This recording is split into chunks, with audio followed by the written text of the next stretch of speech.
Friends, कैसे हो आप सब। आज मैं आप लोगों की कुछ बेसिक सी प्रॉब्लम जो इंश्योरेंस बेचने के टाइम पे आप लोग फेस करते हो उसको सॉल्व करने की कोशिश करूँगा।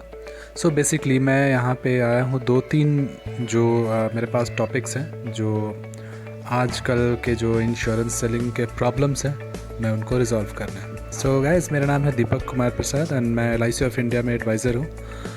अगर आपको ये वीडियो पसंद आता है तो प्लीज़ आप इस वीडियो को दूसरे एडवाइज़र्स को भी फॉरवर्ड करें एंड वीडियो को लाइक करें एंड मेरे चैनल को सब्सक्राइब करें।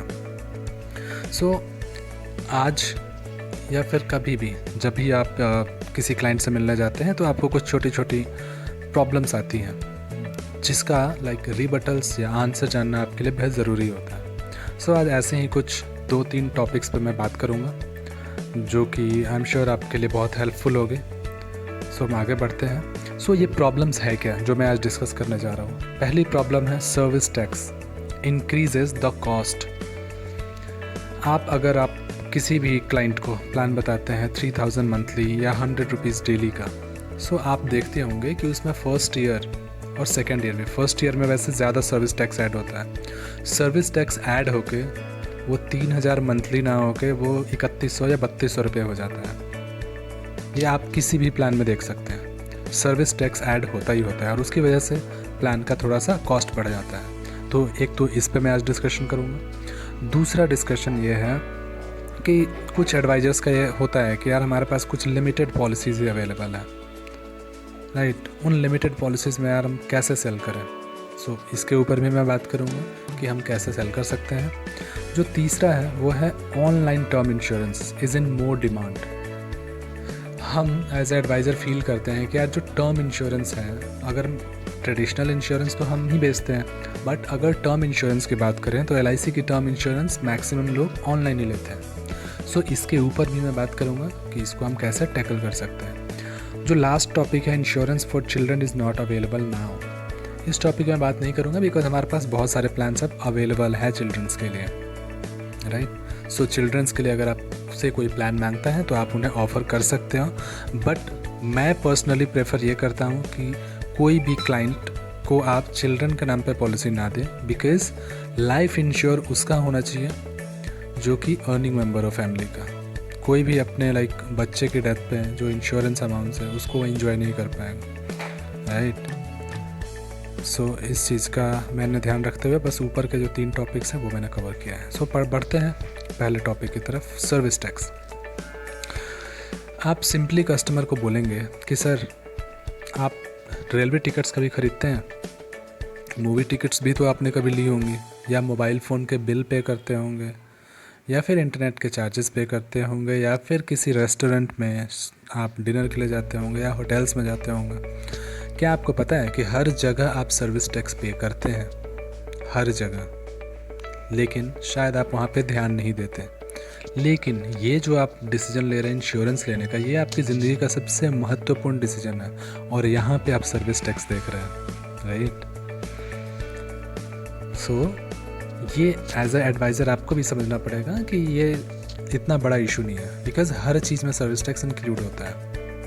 इवन कई लोग होते हैं जिनके पास जनरल इंश्योरेंस भी जो बेचते हैं या हेल्थ इंश्योरेंस भी बेचते हैं, तो आप सेकंड पॉइंट में यही लिखा हुआ है कि don't you sell general insurance policies loaded with service tax. General insurance की पॉलिसीज़ में भी बहुत ज़्यादा सर्विस टैक्स होता है, बट फिर भी हम बेचते हैं और लोग लेते भी हैं।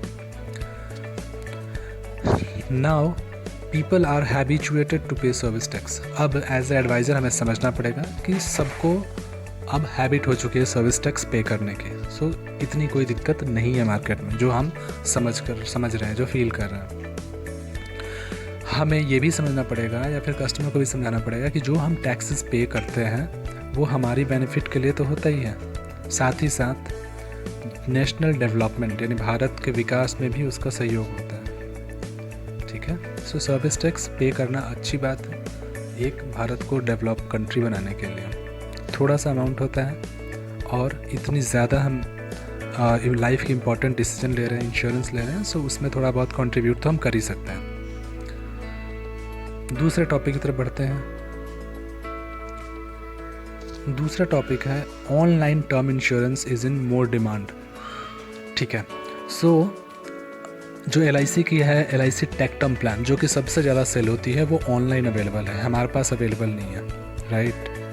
ठीक है, अगर कोई इंटरेस्टेड है तो हम उन्हें बोल सकते हैं लेने के लिए, लेकिन एज ए एडवाइज़र हमें समझना होगा कि इसको टैकल कैसे करना है। आप कस्टमर को बोलेंगे, या फिर आप खुद ये समझिए कि अगर आप गूगल पे जाते हैं, आपको अगर कोई हेल्थ प्रॉब्लम है तो आप आराम से गूगल पे जाकर सर्च करेंगे, आपको बहुत सारे उसमें सॉल्यूशन मिल जाएंगे, राइट। फिर भी आप डॉक्टर के पास क्यों जाते हैं अगर आप बीमार पड़ते हैं, अगर इवन खांसी सर्दी जुकाम या ENT से रिलेटेड प्रॉब्लम होती है, तब भी आप डॉक्टर के पास जाते हैं, 500 रुपये फ़ी पे करते हैं, फिर जो मेडिसिन लिखता है कॉस्टली मेडिसिन वो आप परचेज़ करते हैं। आप गूगल पे ही सर्च क्यों नहीं कर लेते हैं अगर आप इतने ऑनलाइन कर रहे हैं तो, राइट। तो ये आपको फील होना चाहिए, आपको समझना चाहिए, इसके अकॉर्डिंग आप कस्टमर को समझाएंगे। सो कहने का मतलब ये है कि सारी चीज़ें ऑनलाइन हम भरोसा नहीं कर सकते। यहाँ पे देखिए क्या लिखा है, insurance is service not the product, यानी इंश्योरेंस एक सर्विस होता है, प्रोडक्ट नहीं होता कि ऑनलाइन गए और परचेज़ कर लिया। सो डिफ़िकल्ट टाइम में अगर आपने पॉलिसी एजेंट से ली है तो एजेंट ही हेल्प करेगा आपके क्लेम सेटलमेंट के लिए या फिर कोई और सर्विस रिलेटेड इश्यूज़ के लिए, राइट। ऑनलाइन आपने परचेज़ कर लिया तो क्या करेंगे, आपको खुद ही सारी चीज़ें करनी पड़ेंगी। आप एक्सपर्ट तो है नहीं, एक इंश्योरेंस एडवाइज़र एक्सपर्ट है, वो आपकी बहुत अच्छी हेल्प करेगा। सो इसलिए मेरा ये सजेशन है कि सारी चीज़ों के लिए ऑनलाइन हमें डिपेंडेंसी कम करनी चाहिए। तो ये हो गया हमारा दूसरा topic. Now move on to third topic, only few types of policies available for sale. हमारे पास सिर्फ कुछ तरह की ही पॉलिसीज़ हैं अवेलेबल, राइट। ये हमारा एक एक्सक्यूज़ होता है एज ए एडवाइज़र। सो इसका एक एग्जांपल देता हूँ कि आपको पता है कि घर में जब भी पेंटिंग होती है तो सबसे पहले वहाँ पे वाइट कलर ही पेंट किया जाता है। वाइट कलर एक बेस कलर होता है, उसी के ऊपर फिर हम बाकी कलर्स को पेंट करते हैं। क्या फिर दूसरा एग्जांपल, हम आइसक्रीम अगर खाते हैं तो सबसे पहले जो बेस होता है वो प्लेन आइसक्रीम होता है, उसके ऊपर फिर अलग फ्लेवर्स डालते हैं, वनीला या फिर स्ट्रॉबेरी। इसी तरह हमारे पास डिफरेंट पॉलिसीज़ हैं। अगर हम चाहें तो उनको कंबाइन करके एक प्लान कम्बिनेशन बना के अच्छे से प्रेजेंट कर सकते हैं कस्टमर को। सो ये एक्सक्यूज़ हम लेकर ना बैठें कि हमारे पास कुछ ही टाइप की पॉलिसीज़ हैं। हम अपना दिमाग लगाएं, थोड़ा सा स्टडी करें, ट्रेनिंग लें और अलग अलग पॉलिसीज़ को कंबाइन करके एक कॉन्सेप्ट को सेल करें, ठीक है। तो ये हमारा हो गया थर्ड पॉइंट। सो ये हमारे सारे पॉइंट्स थे जो कि बेसिक पॉइंट्स हैं, जो कि हमारे माइंड में कहीं ना कहीं बैठे होते हैं। आशा करता हूँ कि कुछ ना कुछ मैंने मदद आपकी ज़रूर की होंगी उसको रिज़ॉल्व करने के लिए। ऐसी ही यूज़फुल वीडियोस के लिए आप प्लीज़ मेरे चैनल को सब्सक्राइब करिए। मैंने और भी वीडियोस पब्लिश कर रखी हैं, आप उन सारे वीडियोस को देखें। धन्यवाद, थैंक यू।